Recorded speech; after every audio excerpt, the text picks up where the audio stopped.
Akala ko kaya FedEx kasi you were fed of your ex, fed up of your ex. Joke lang. Galit pala sa ex. So, hindi pala yan. Sorry.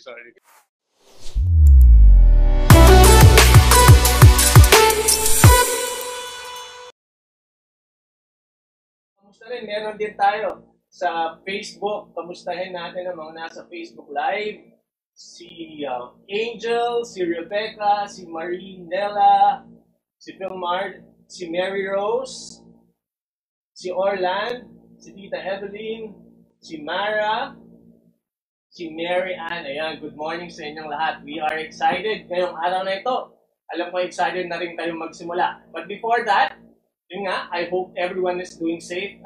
Try at nakaiwas tayo sa sakunang nangyari. And yun nga, we are sending our prayers and our wishes sa mga nasalanta ng nakaraang bagyo. And alam ko, meron ng paparating na naman, although baka nasa Batanes area, but we're still sending our prayers and wishes for them.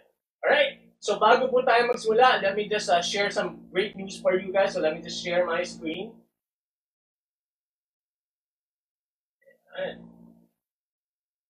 Ayan, so some great news we'd love to share with you guys. Ayan, so sa ating mga susunod na topic, kumukuti-kuti sa new normal. This is one of our upcoming topics. It's our guest will be Denise Cornejo. You've known her. She's actually a celebrity. So she will be discussing growing your business during the pandemic holiday. So abangan nyo, magiging guest natin na napakagandang si Denise Cornejo. And we will also have upcoming projects. So this is with GCash and Boost Manila and also partnership with ABS-CBN. So wow, social, ABS-CBN ang partner natin. So we're excited and hopefully we will be able to share the details really soon. And also some announcement. We are looking for service providers in the BGC area. So if you have or if you know someone, a provider of any service, business, whatever sa BGC area, just email sales@boostmanila.com. And lastly, don't forget to follow us on our social media pages. It's Facebook group yan. Nilagay na nila kasi hindi ko daw sa ulo. Sa Sulong Negosyo PH, that's Boost Manila Tech. Sa Facebook and Instagram and also on LinkedIn, that's Boost MNL. Alright, so yun lamang po.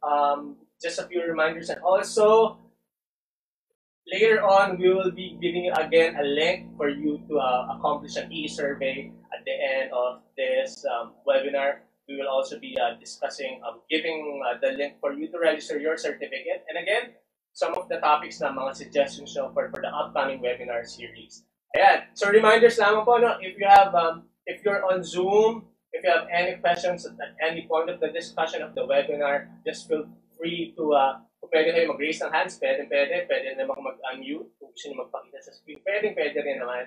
At saka kung may mga questions kayo or suggestions, sabi nga ni Tita Susan, huwag maihiyang magtanong.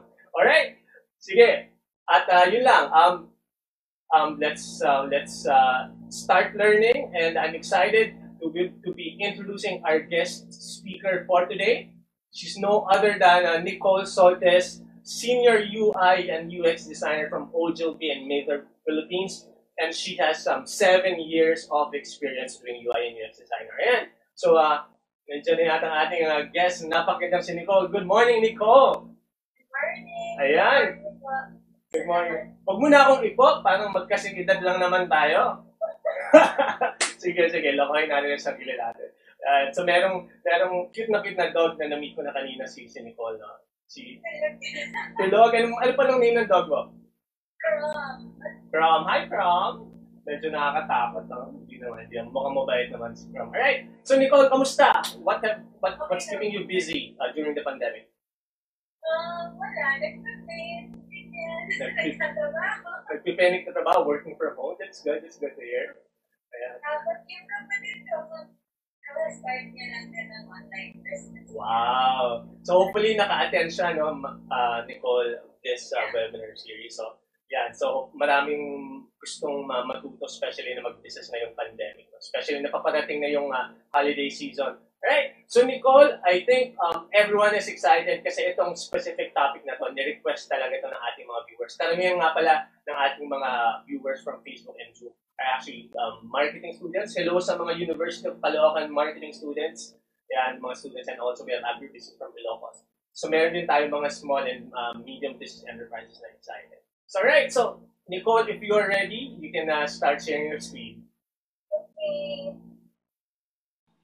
Okay, so yung topic natin ngayon, ang logo mo. So it's creating your own logo. Pero bago tayo gumawa ng sarili nating logo or mag-exercise, may mga bagay lang na gusto kong maintindihan nyo lahat na tungkol sa logo. There are 3 parts to my talk. So yung una is this one. What is a logo? So parang gusto ko lang maintindihan ng lahat kung bakit importante yung logo. Why do they matter for any brand para sa mga online businesses nyo? Yung second part, i-discuss ko yung mga elements ng logo para maintindihan nyo how to make your own logo. And then yung last part, kung may oras pa tayo, pwede tayo gumamit ng isang free na platform para sa lahat para gumawa ng logo. Kasi pagka yung mga Adobe platforms, baka hindi siya accessible to everyone. So we wanted to be as inclusive as possible para makapag-join lahat. Okay, so let's start. Ano ang logo and bakit siya important? I mean, logos are everywhere. Pagka tumingin ka sa phone mo, may logo. Pagka, tumingin ako sa vitamin ko, may logo. Lahat may logo. So bakit? Bakit sila importante? Bakit yung mga brands, yung mga big brands like Coke and Unilever, they scramble for the perfect logo? Bakit they pay so much to get the perfect logo for their brand? Bago natin sagutin, meron lang akong little fun fact. Did you know na yung brain natin, 90% ng information na pinaprocess ng mga utak natin is purely visual. Kung ano yung nakikita natin. Sabi nga nila, diba, picture paints 1,000 words. So, mas matagal mag-process sa brain natin yung text, yung mga words, kaysa sa picture. I mean, diba, parang, kunyari, pag may nakita akong person, diba? Ang dami ko nang naiisip, ay, mukha siyang mabait kasi lagi siyang nakasmile. Ay, mukha siyang friendly. Ganyan, parang ang dami ko nang ina-assume sa brain ko without even reading anything or any text. So that's exactly why logos are important because it's a visual symbol that represents your brand. So on that note, ang pinaka-purpose ng logo is to identify a brand, a service, or a person. Depende sa business nyo or kung single proprietorship man kayo, YouTuber, ganyan, content creator, kung may logo kayo, like let's say for example, si Will Dasovich, yung logo niya, di ba yung unggoy? And then when we see that, we already identify it with a content creator. So like it's a visual symbol that represents or identifies your brand. Pero gusto ko lang i-note also na without the overall experience na natutunan nyo na din sa seminar before, yun yung branding, yun yung customer experience, yung logo, baka wala rin siyang marating. It's just an empty vessel. So even if it stands as a symbol and even if ang ganda ng pagkakagawa and it's the perfect logo, pag hindi nyo sinabayan ng good customer service, customer relationship, good branding, packaging, and all of those things, baka masayang lang din yung logo. Gusto ko lang din i-note yan before we start because hindi naman end-all be-all ang logo to everything. And then I also want you guys to understand na as much as a logo is a strategic, as much as it is art, a logo is also a strategic tool. Hindi lang siya maganda tingnan, tinatry mo rin i-influence yung nakakakita ng logo mo to create an impression. Kung ini-influence mo yung tingin nila sa brand mo. Ganon. So parang hindi lang siya maganda, may purpose siya. Kailangan pagtingin nila ng logo mo, Okay, alam kong pambabae itong brand na to. Okay, alam kong pang lalaki itong brand na to. Okay, alam kong premium itong brand na to. Alam kong professional sila. Ganon. Kaya strategic siya. We try to influence people to think the way we want them to think about our brand. I just have a few examples para mas maintindihan nyo. Kakasabi ko nga lang kanina, di ba, a picture paints 1,000 words. So, mas importante na mas maintindihan nyo through visuals. So, we have like 2 examples of 8 logos here. So, on your left, Bossini, and on your right, Gucci. So, just by looking at their logos, mas economic yung Bossini, mas friendly siya tignan because mas bright yung colors niya, mas rounded yung text niya, gumagamit siya ng circle na mas welcoming. And then if we look at Gucci naman, mas luxurious siya tignan, medyo intimidating, di ba? Kasi mas gumagamit siya ng serif font. Yung serif font, yung may mga buntot, yan, yung mga sa dulo ng letter I, letter G. Tsaka medyo monochromatic siya, tsaka mas edgy yung logo niya. So, ang galing, like, just by looking at these 2 logos, ang dami na nating na-assume or nako-conclude tungkol sa brands nila. These are other examples of economic versus luxurious brands and how they use their logos. If you notice, yung mga economic and mas welcoming na brand, tsaka mas para sa lahat, gumagamit sila ng colors that are brighter. Tapos yung mga edges nila mas rounded. Pansinin niyo yung mga font nila, hindi matutulis yung dulo rounded. Kasi pag nakakita kayo ng ganyan, automatically yung brain nyo, assume nila, mas friendly to, welcoming to. Kesa sa dun sa mga fonts, let's say na yun nga, katulad ng Tiffany & Co, mas edgy, diba? Tapos muted din yung colors nila, muted, what do you call this? Muted teal. So parang, yan, mas ano siya, it gives me the sense of luxury. Nicole? Yeah? Yeah, before we continue, medyo may feedback tayo sa Facebook, no? Medyo mahina daw yung dating natin.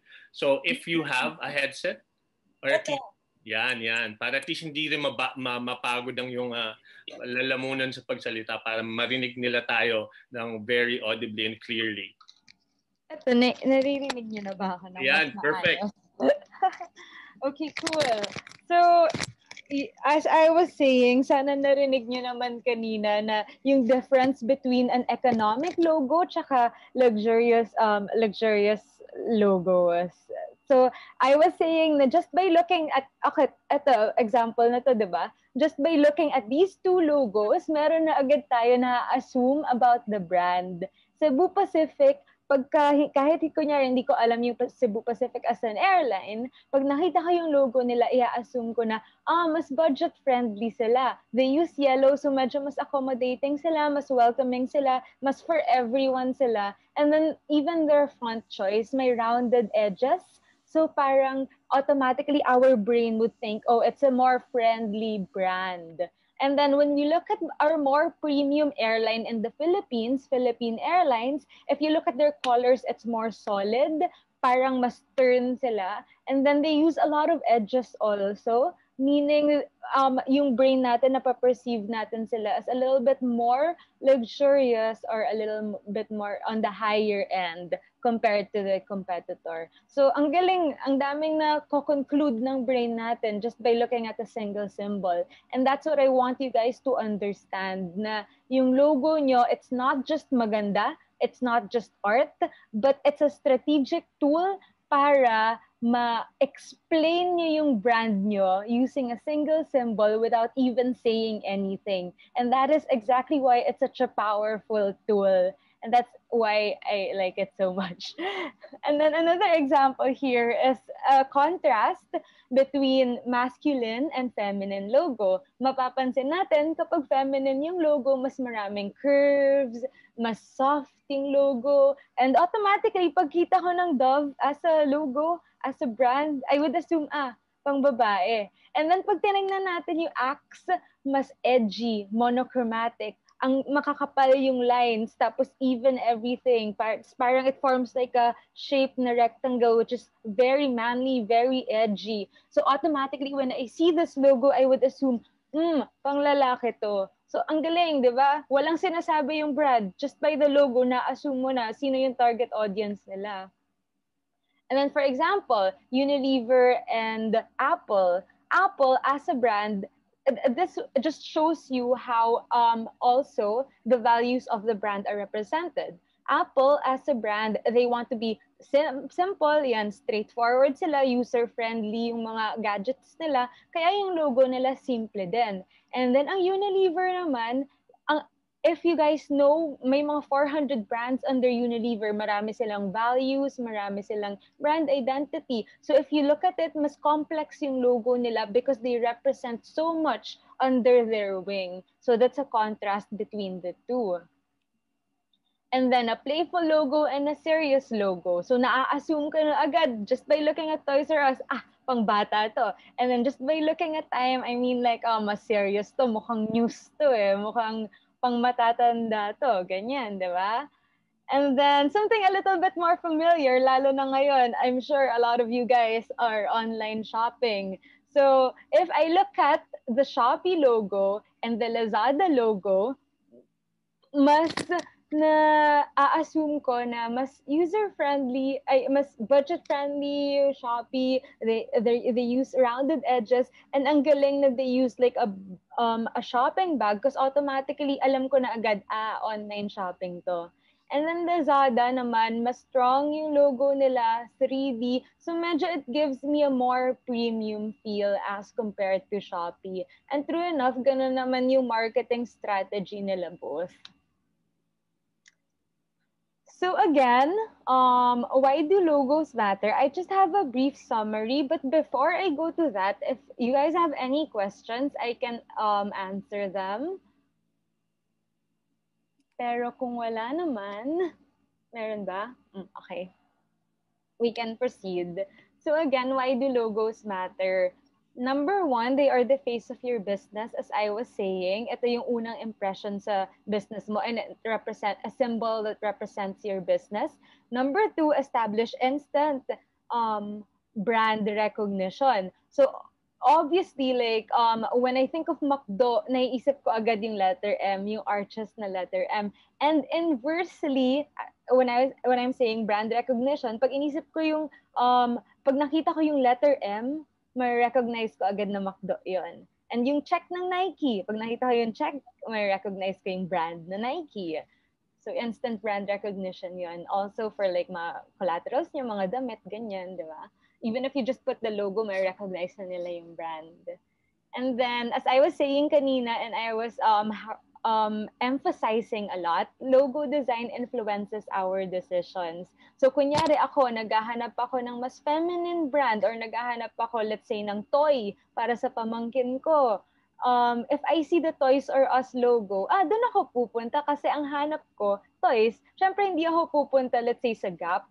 Kasi yung logo nila medyo mas intimidating and hindi siya pang toys, di ba? So, these things influence your decision-making process. And if I'm comparing two brands, depende kung ano yung hanap ko, mas gusto, let's say, Cebu Pacific nga or Philippine Airlines, di ba?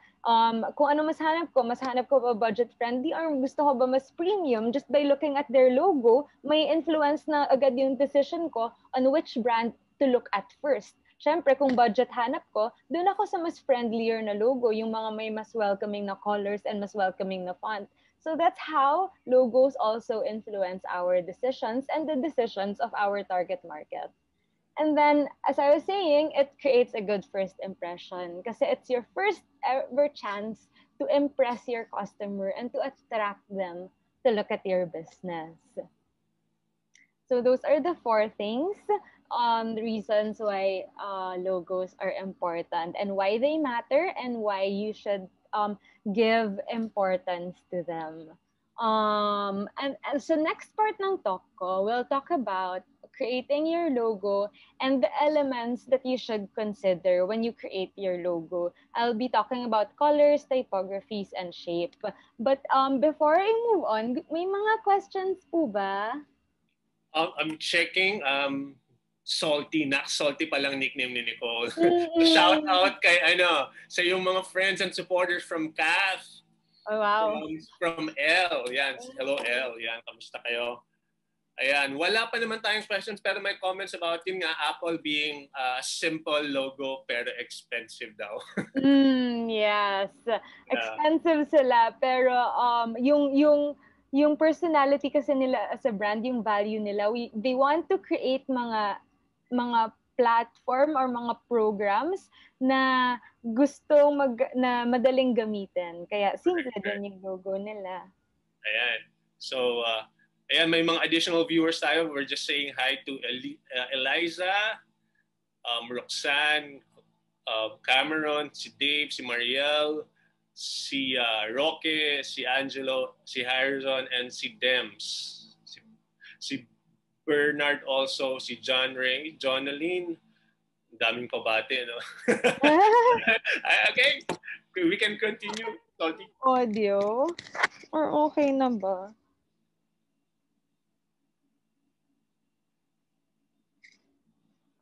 I think we're good naman na. We're okay na sa audio. Alright, great. Baka hawakan ko na lang din yung mic para mas marinig nyo lahat. Okay.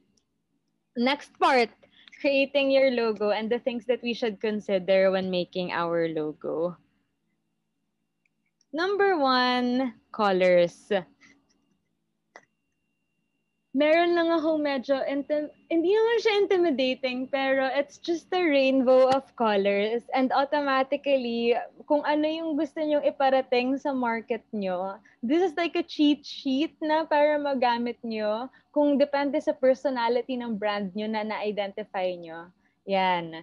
Pwede nyo na itong gamitin as a guide. So, yung monochromatic logos, yun yung mga gray, black and white. They give the impression of being calm, neutral, and they give the impression of balance. So, examples here, yun yung Apple, Wikipedia, Time Magazine, Honda, Nike.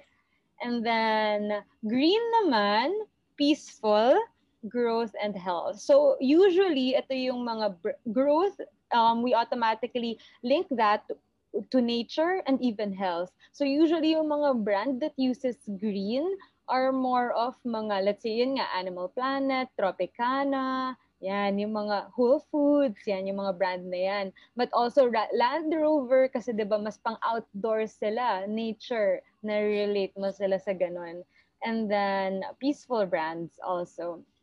And then blue, they give this color gives the impression of trust, being dependable and being strong. So if you notice, a lot of tech companies and pharmaceutical companies, they use blue because if you want people to trust you, blue is a good color to go for. Yung mga tech, especially if yan, IBM, Dell, diba? Kung Facebook, if they, HP, ang dami nila, GE, if you want people to switch to you and to trust your brand, yan, you can go for that. And then in terms of like pharmaceutical brands naman, you have Pfizer, yan.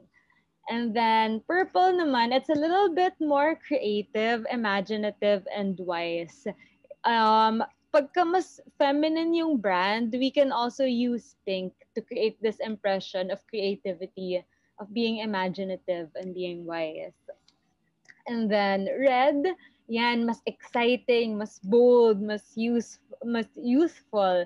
So you can see yung mga brand right here are a little bit more forward thinking brands, mas innovator sila, leaders, let's say like Netflix, it's just an innovator, brands that are leading the market, like let's say YouTube, Nintendo, Lego, Coca-Cola, yan yung mga brands na yan. And usually also, a lot of food brands are using their color red also. Let's say KFC, yan, Dairy Queen, yan, Lay's. And then, if you want to create the impression of being friendly, cheerful, and confident, mas welcoming, and medyo mas pang bata in a sense, then you could use orange because it's very friendly and open and accommodating to all. So if you notice, Nickelodeon, yan, Fanta, Payless, Blogspot, Yan yung mga gumagamit ng orange. And then in terms of color yellow naman, it gives the impression of optimism, clarity, and warmth. So ito yung mga brands that are, how do I say it? Parang mas kind of same as orange na welcoming, but a little bit more mature than orange. Yeah, ganon, yeah. Nicole, bago tayo mag-move on sa next, ako personally, mayroon akong tanong sa'yo. Do you have any preference, like halimbawa yung personal logo mo? So siguro, also yung mga natin, yung mga viewers natin, kung meron ba kayong personal favorite na logo, type nyo lang sa Facebook or sa Zoom para at least mapag-usapan din natin while we're discussing our favorite logos. Yeah. So ikaw, Salty, anong favorite logo mo at bakit? FedEx, for sure. FedEx. Bakit? Yeah. Bakit FedEx? Have you guys seen the FedEx logo ba? Mm-hmm. Wait hahanapin ko dito sa, I'm sure, ayun, if you, nakikita nyo ba yung EX? May arrow in between and that negative space in between E and X. Wow. Yeah. Guys, and it's so representative of who they are as a brand. They are movers. And that's something that you don't see right away. That's why I find it so amusing and I find it so smart. Ang galing eh. May arrow. Yung arrow nga, tama, hindi mo man-notice agad unless nung sinabi mo, doon ko lang na-rest. Oo nga, nung hinahanap ko, akala ko kaya FedEx kasi you were fed up of your ex. Joke lang. Galit pala sa ex. So, hindi pala yun. Sorry. Alright. Sige, tignan natin kung ano yung mga favorite logo sila. Ako, personally, yung favorite logo ko is, Amazon. Yung may smile? Yung may smile. At saka yung, di ba, technically kasi, nabasa ko lang din yung while researching, no? Yung Amazon kasi, yung smile, tapos yung points ng arrow is from A to Z. So parang sinasabi niya na you can find anything on Amazon. Diba? Galing din. Tatalino ng gumawa ng logo nila. Sana all.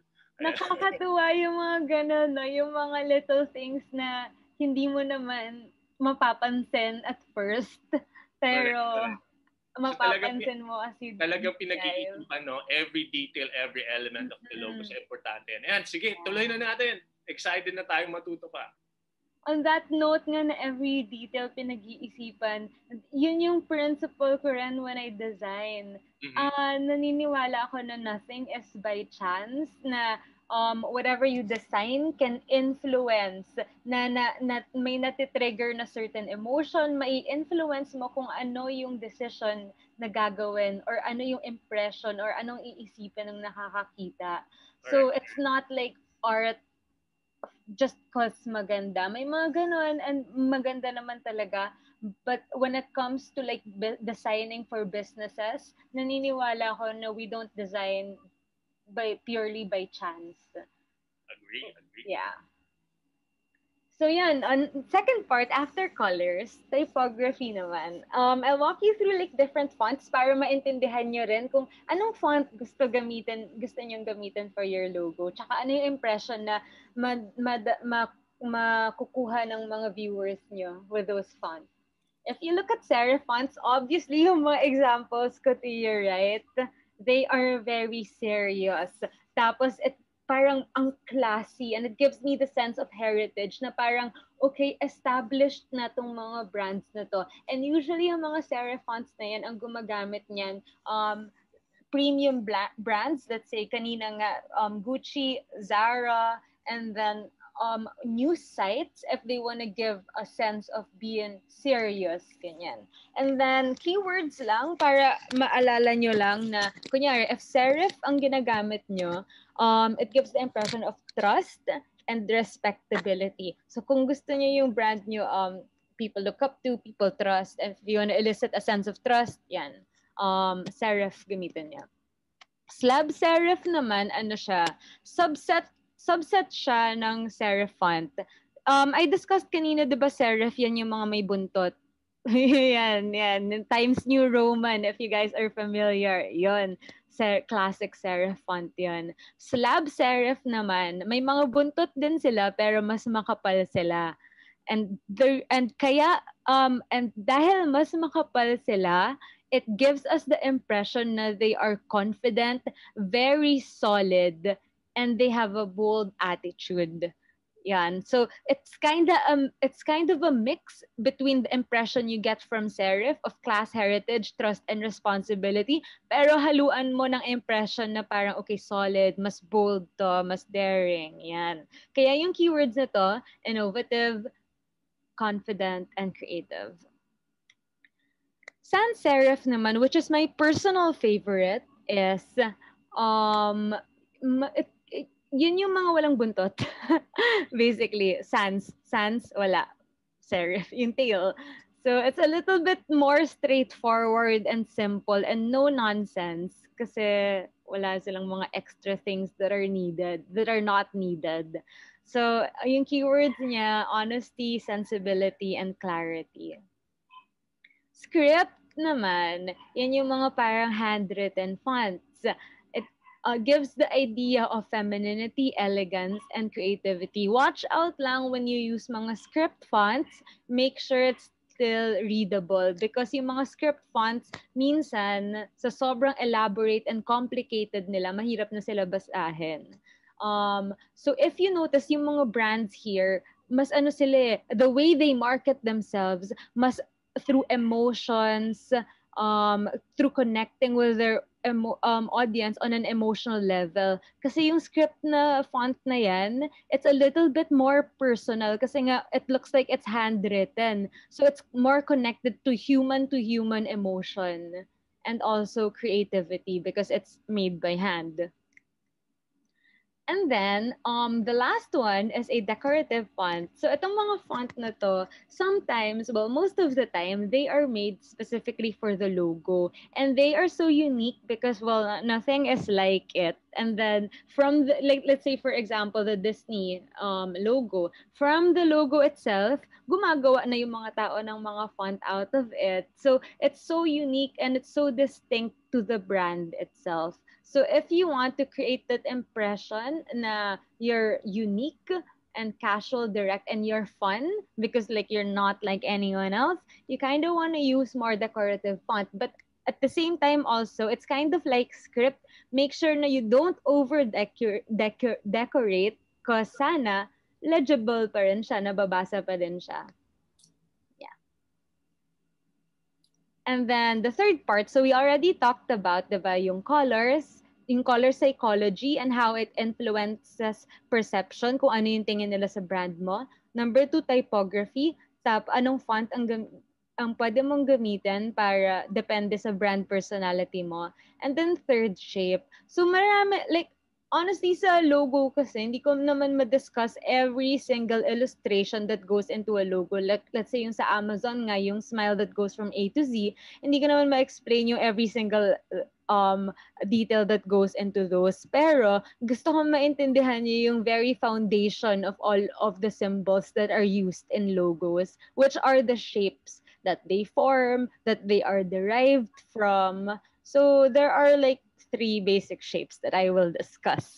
3 basic shapes na alam na natin from grade school pa lang. First is triangle. So usually it's related, you associate this with movement, with excitement and growth. Kasi yung arrow head, 'di ba? Triangle siya. So when we see a triangle in an artwork, in a logo, automatically, ang napaperceive ng brain natin, movement, excitement, and then growth. So, let's say, for example, FedEx nga, they are a company who moves, di ba? Movers sila. Kaya may triangle-based logo sila. And also, yung Philippine Airlines, example that I showed at the start, di ba, 2 triangle din yun? Because they are a company that's also associated with movement, with growth. Kasi 'di ba, goal naman nila talaga is to grow the airline, to be the number 1 airline, they are the number 1 airline of the Philippines.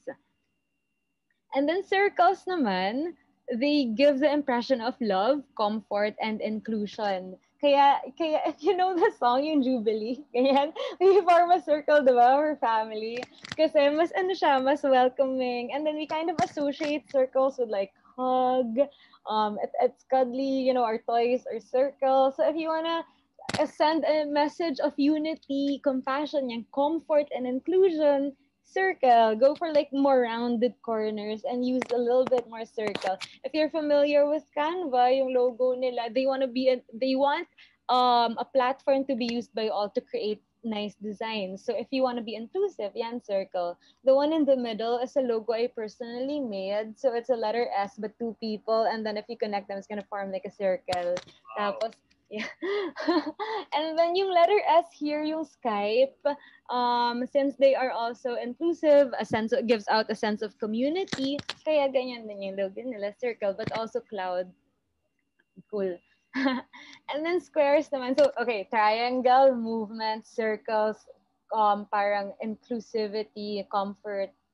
And then squares naman, ito yung mas may, pagka-masculine, strength, courage, and discipline. Like say, for example, BBC, Microsoft, and then even Lego, sense of discipline. So even if, ang ganda nga ng contrast ng, ng logo ng Lego, because even if like decorative yung, and for kids yung nasa gitna, it also gives a sense of like discipline because it's enclosed in a box. And even the color red also gives that impression of strength. And also, which is translated to what they are selling, the blocks, diba? Strong blocks gives you a sense of discipline as you grow and as you play with them. Yan. But so yun, natutunan nyo na why logos are important, the basic elements that go into your logo and how they can influence your market. Yun nga yung colors, typography, and the basic shapes. And then, but also at the end of the day, when you create your logo, ask yourself how your logo makes you feel. Ano yung impression na nakukuha mo based on looking at your logo? Kasi all of these things, alam mo, pwede naman natin theorize and in our head it makes sense, pero nothing beats like testing it with your market. So, ask mo rin yung target market mo. Kunyari, yung brand mo, soap for moms, ganyan. Magtanong ka rin sa mga moms, anong tingin mo sa logo? Maganda ba to? Na-attract ka ba? So, i-test nyo din. Yan. Before we move ahead, meron lang mga reaction din from Zoom and Facebook. Unahin na natin si Dave Narito. Sinabi niya yung favorite logo niya is yung Toyota logo na nakalagay. You can spell the word Toyota from there. Yeah. Di ko rin na-realize yun, di ba? And also from another magaling na designer, si Elle. Ayan, Pinterest naman ang favorite niya because of the P that clearly symbolizes a pin and its typography and color na very aligned with its personality, na very aesthetic, stylish, and casual. Stylist na designer dating ni Elle doon. Shout out din kay Kath. Yung mga fans mo, Salty. si Raul, yan. So, hello sa kanila. Pa-shout out din sa ating mga nasa Facebook. Si JV Domingo, shout out to MM4B from University of Caloocan City. Ayan, so marami kang mga fans sa hello. Also from MM4C, A, and B, from A to Z yata yung section ng marketing from University of Caloocan City. So good morning sa inyo lahat. Si Gemalyn, si Elizabeth, si Maria Alma, si Marivic, si Noel, good morning, si Miho, si Mariel, si Carlo. Yan, good morning sa inyong lahat. Yan. Sige, patuloy na tayo. Sorry for interrupting. It's okay. Ang galing nga nung sinabi ni El, diba? Parang ang dami niya nang na-assume or na-conclude about the brand just by looking at its logo. So, meron pa pala akong i-share. Kasi you were showing kanina yung tungkol din sa square and circle, talking about shapes. I remember the old logo of ABS-CBN used to have square, di ba? Tapos meron siyang tatlong colors which represents the primary colors, yung red, green, and blue. And then at some point, I think, since nakalagay nga din yung square is very limiting. So, tinanggal nila. Tinanggal nila yung square. It's promoting and showing that they have a wider and mas malaking reach. And they more Filipinos, kaya nila tinanggal yung mas inclusive. Ang galing, like understanding yung mga stories behind logos. Nakakatuwa din, diba? Yeah. Yung next part actually is me, if I actually want someone to share a brand, and then maybe we can work on a logo together. Maybe you can even help me, Aaron. Alright. Sa mga nasa Zoom and Facebook, yung may mga especially may mga businesses na dyan. O, libre to ha, libreng session para mag-create ng inyong logo. Di ba? So, saan ka naman makakita? Libreng webinar, libreng lessons, and you will also have a chance to have a free logo for your business. O yan, huwag kayong mahiya. Sino gusto? Yung gagamitin natin, Canva, if you guys are familiar, it's a free platform kasi pagka gumamit ako ng Illustrator or ng Photoshop, well, pwede ko naman gawin, pwede naman natin gamitin, kaso baka hindi maintindihan ng lahat. Gusto ko yung pwede nyo gawin pagkatapos ng webinar for your small businesses, medium enterprises, diba? Ayan. So, hintayin natin. Baka nahihiya pa sila. Yung may mga business lang. Kung hindi, ako magbibigay na yung business ko, yung ibibigay ko kay Sol para magkaroon ng logo. Or isip na lang tayo ng theoretical brand. Yeah. Merong I remember during on our first episode, yung mga business nila, merong ang business about online tutorial. Yan. Ooh, sige, let's make an online tutorial logo. Tapos pangalan na lang Aris. I remember her. Yung name ng business niya is Tutorial. So that's TU, then the number 2, then REAL. So parang tutorial, parang ganon. Oh, okay, wait. Okay. Search tayo logo. Ito. And Canva, guys, for everyone, lalo na sa mga small, medium enterprises, Canva is a good tool. Ako, personally, as a designer, I would encourage everyone to hire a designer kasi alam nila tong mga to. But then, if you are on a tight budget and if you really want to create a logo that makes an impact, Canva is a good tool for you to use. But again, like nothing beats hiring a designer who is trained to doing these things. So as I've said, you can use this for free. And then if you click, I searched logo and then I can create a blank logo here. Tapos, ano yun? Tutorial? TU. And then the number 2, then the word real. Parang tutorial, parang ganyan. Gets. Okay. So, ano yung target? Do you remember kung ano yung target niya, mga kids? Siyempre, tutorial ba? For kids ba to? Or yung tutorial? We're lucky that Rebecca is actually with us today sa Zoom. So, Rebecca, if you would like to go unmute or you can type na lang your, para at least we can interview rin about your business para ito, libre. Children to adult learners. So, medyo wide. Yes, Rebecca mag-live. And then, okay. So, kunyari, Rebecca, based on what you learned, diba? Kung gusto mo, okay, I would assume tutorial and you wanna be a bit more welcoming and personal. Ano dito sa mga fonts ka gamitin mo? In a quiz. But yeah. I would... Ayun, meron na siyang current logo rin, so pwede rin natin. Patingin. Ginagamit niya sa Zoom background. Hello, Rebecca, you can go unmute. Oh, we can start with that. That as base. Pero mabagal internet ko. In Canva, ang galing may mga symbols that you can use, guys. Rebecca, unfortunately, we can't hear you.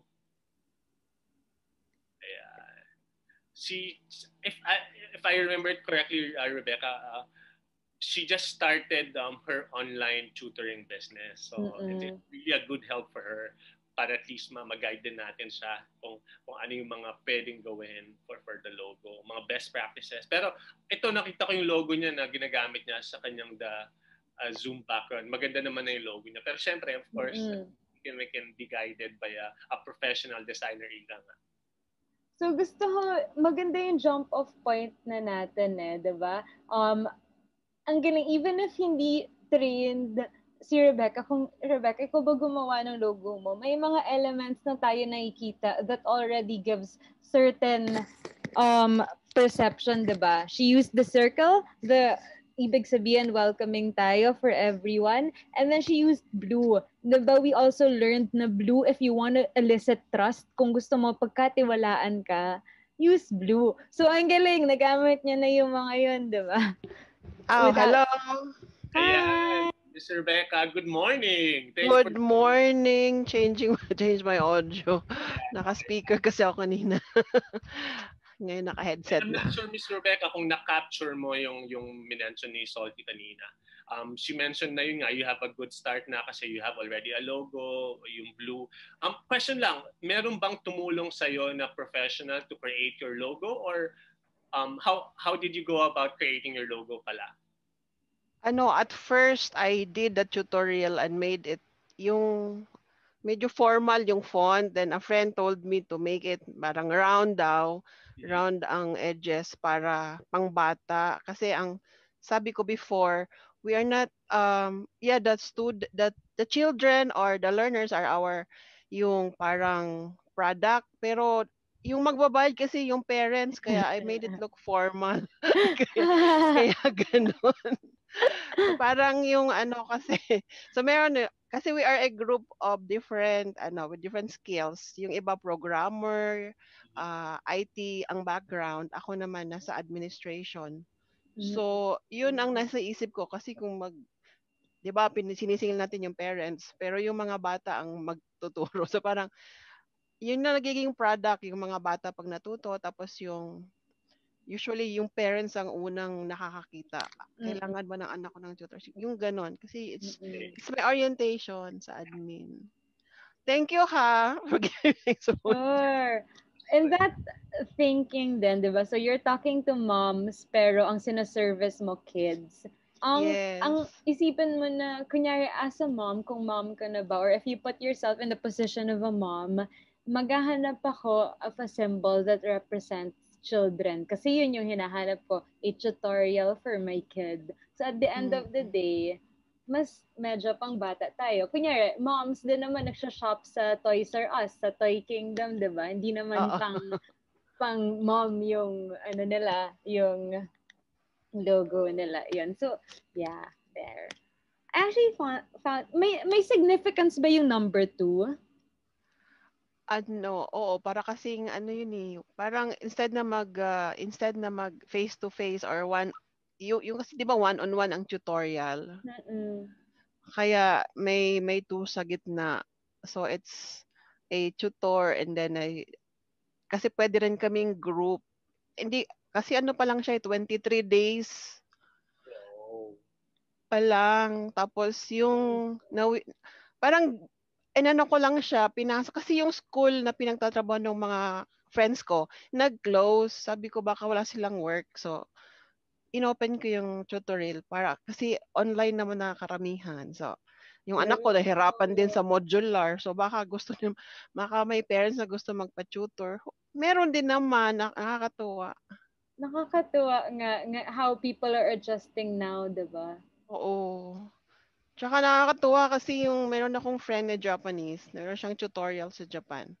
Binibigyan niya ako ng opportunity to also handle yung iba niyang students sa English. So yung reach namin, parang, bongga. Hindi lang siya pang iniisip ko hanggang Cebu lang kasi nasa Cebu kami. Hanggang Cebu lang siya. Hi, Cebu! Hi! Maayong tama ba? Maayong buntag pa. Buntag pala kasi umaga pa lang. Maayong buntag. Iyon. Tapos nakakatuwa kasi gusto niya akong tulungan din. Kasi din nga, pandemic, siya din nahihirapan. So, yun, nagko-collaborate kami. Nakakatuwa. Tapos yung first student namin kasi, intended siya yung pang high school, pang college kasi sa programming.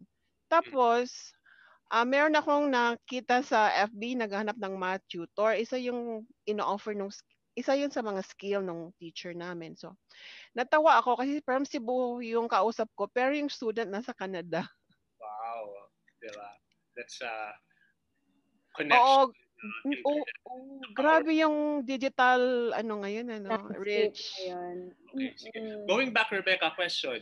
Dito sa ating name ng company nyo or name ng tutorial center, it's actually a play on tutorial, right? So, yes. PU and then the two is yun nga parang it's dalawa interaction. Yung real, ano ba yan? Why Yeah. Yung the T. real versus the Kasi real?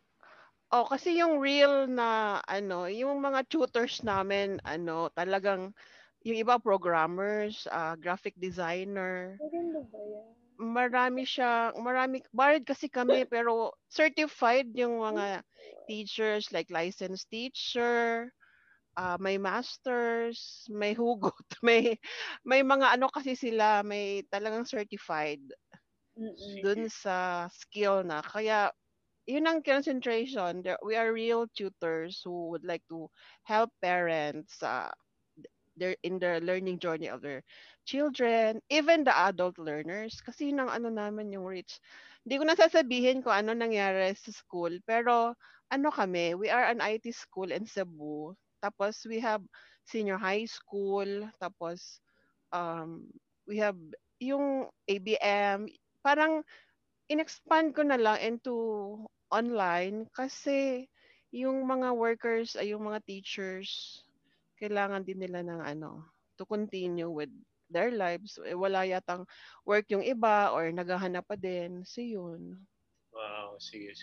Ayan, while we were talking and while you were sharing your story sa atin, Rebecca, nag-start na si Salty, si Nicole. Oo, ang cute. Sorry. Sige, baka. Nakikinig ako. Oo, kasi yung isa kong friend who is a lawyer plans to register the trademark. Mm-hmm.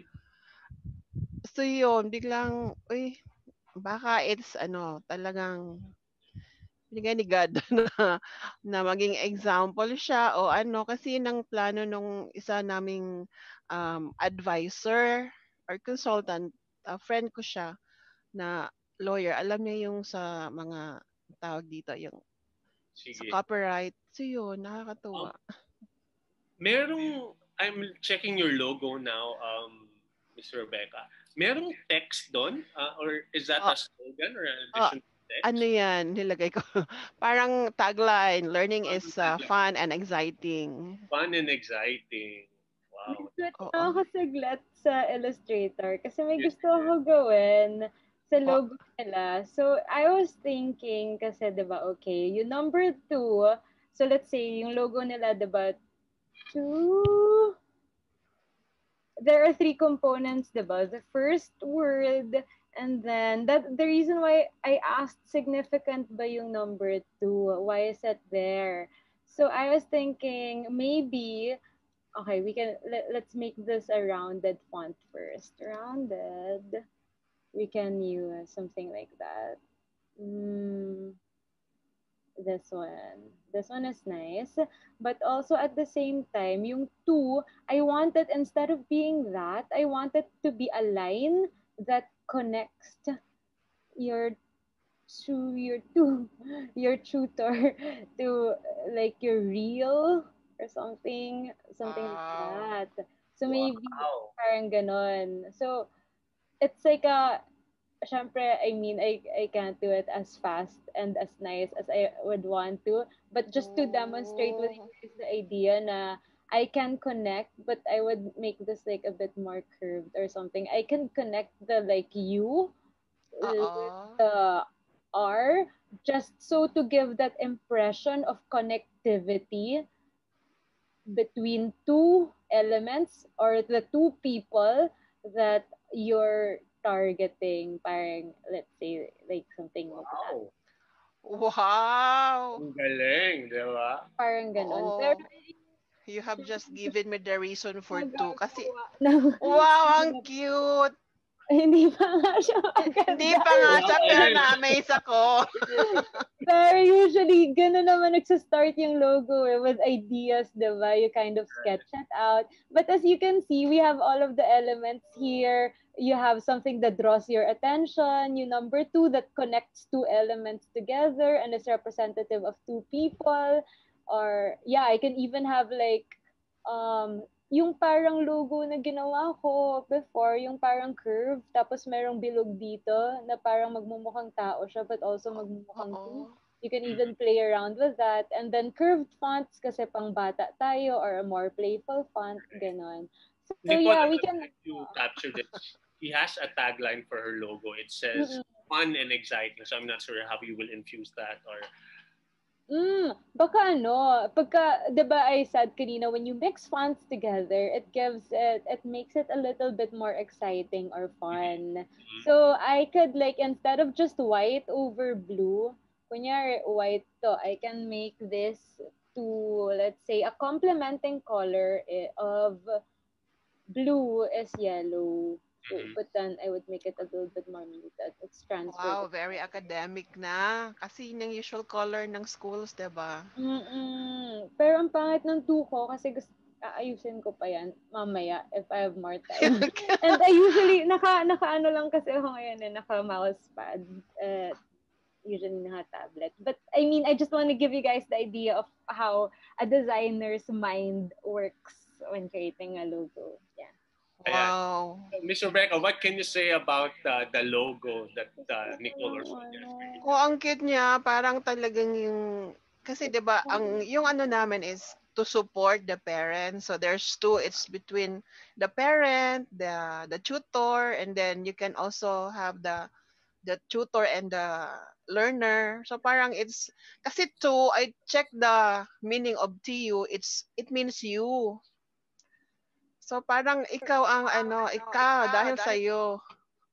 Dahil sa iyo, ikaw ang dahilan. Totoong ikaw ang dahilan. Yeah. Kaya may tutorial kami. Tsaka yung inisip ko din yung tinanong ako nung taga DTI. Bakit? Kasi tutorial, meron ka pang tutorial online. Okay lang yan, ma'am. Kasi okay lang yan, ma'am. Pero meron sila Kasi yung point ko naman 'di ba, nakalagay doon TOTS, parang thoughts, although it's children, pero hindi naman yung learning naman, hindi naman all the time children. Meron din naman tayong, it's a lifelong journey naman ang learning. So yun. Ay, nakakatuwa. Yun. But I can make this better for you, but probably after the call. Tutulungan kita, Miss Rebecca. Wow, thank you, Nicole. When I have more time and more, I'm so sorry, di ako magaling mag-live demo, guys.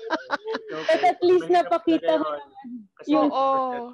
Habang yung idea kasi, binigyan mo ng deeper meaning yung number 2. Wow. Yung connection between the tutor and the real learner or ba. And if we make it na parang scribble pa, diba? That's how children write.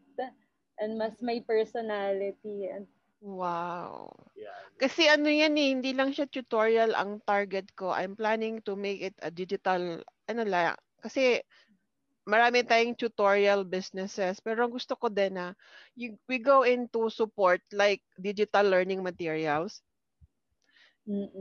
So parang siya, kaya yung mga friends ko gusto nila yun, ipa-register ang trademark para siya, yun din ang advice ng DTI so that there won't be any problem later kung nadalo lumaki.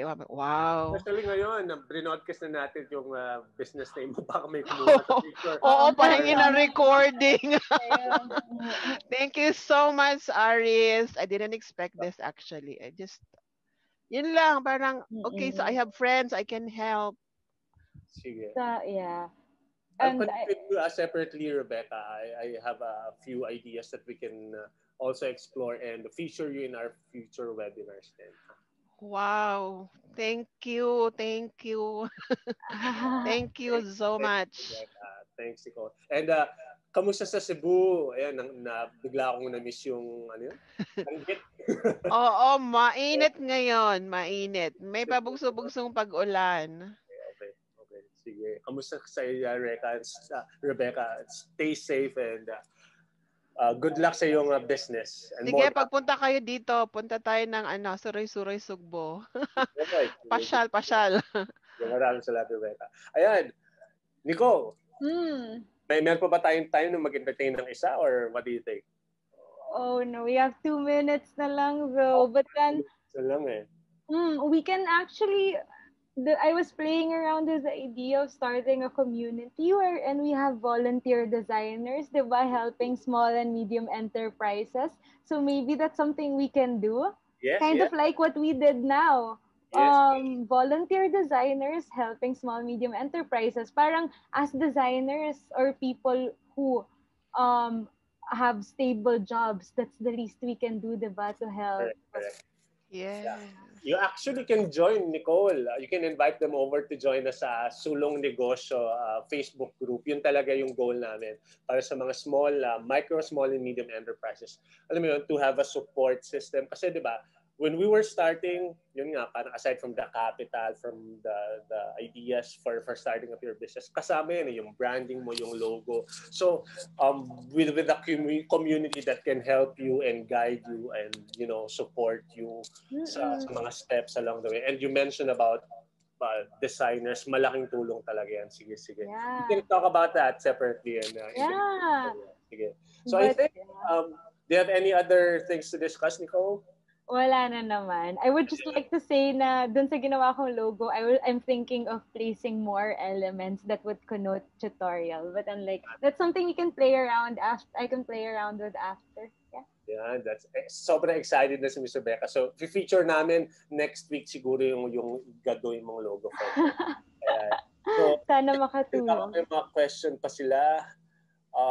Ito si Philang, favorite logo niya daw is Google kasi It's 11 o'clock. Gagamit ko to in my studies. Na-attract lang ako sa logo ng Google since gumagamit sila ng primary colors. Napaka-smart lang. Wow. And yung O ng Google sa Google search, dumadami yun depending on the number of pages ng results. Galing, no? Galing nga. Ayan. Sige. CL, comment nila, by adding the color yellow, mas may impact agad yung idea. Ayan. So guys, kung meron kayong questions or violent reactions or concerns, you can share them over at Zoom or Facebook para matanong natin ang ating napakagaling na guest speaker ngayon na si Nicole. Ayan. Yung mga marketing students natin, importante sa inyong branding and logo is one of the elements of branding. So, you have questions, ganyan, reactions, wala. Sige, let's wait a few more. Nicole, where can they reach you if they have any questions or concerns, if you would like to share your socials? I'm on Instagram and on Facebook. On Facebook, it's Art by Salty. SOLTY kasi yung surname ko Saltes. And then on Instagram, it's Hey Salty. Hey Salty. Yeah, HEYSOLTY. So guys, yun, if you have any questions or suggestions or business na pwede maibigay kay Nicole or Salty, just follow her sa kanyang mga social media accounts. Alright, so before we let Nicole go, so we would like to thank you, Nicole, for being with us today and sharing your expertise. So yeah, share ko lang napakagandang certificate of appreciation na galing din sa inyo. Ayan. So this certificate is given to Nicole Saltes for sharing her expertise during Sulong Negosyo Episode 3, ang logo mo, creating your own logo, held today, 6th of November 2020. So ayan, muli, mga kanegosyo partners, pasalamatan po natin ang ating napakaganda at napakagaling at napakabait na guest for today, si Nicole. Maraming salamat sa joining me in thanking her and appreciating her effort and time for today. Maraming salamat, Nicole. And hopefully, this will not be the last. No? So babalik si Nicole for giving her time sa pagbigay pa ng mga expertise niya sa tips, sa mga katulad nating mga business. Yan. Do you have any message for them, Nicole? Good luck with all of your businesses, and thank you to Boost Manila also for creating this. It's such a wonderful initiative. It really creates a sense of community, especially now, no? Yeah, thanks everyone, and good luck. And if you have any questions or anything I can answer, just message me. Yeah. Mukhang wala na silang question. Mukhang interested na silang i-check yung social media mo tsaka i-message ka nila separately. Ayan, maraming nag-thank you sa'yo. Ayan, thank you guys. din daw sa ano to? Cooperative? Coordinator? Coordinator po namin na si Mercedes Bombeta. Hello, guys. Thank you, Nicole. I love your suggestion. Ayan, tuwan-tuwa si Miss Rebecca. Ayan, so kung ano man yung masishare ni Nicole, Miss Rebecca, we will be sharing it to you. Let's just give her time kasi alam mo yung mga artists natin, minsan kailangan talaga nila ng time para ayusin di ba? Mga perfectionist yan, every details, every elements kailangan maayos. Alright, so maraming salamat ulit. Nicole, thank you for sharing your time today. Pero bago ka pa namin pakawalan pala, I would like to invite everyone to please show your faces. Go unmute and mag-ano lang tayo. Ang tawag dito, picture, class picture tayo. Galing mo daw, Miss Nicole, sabi ni Joy. Thank you.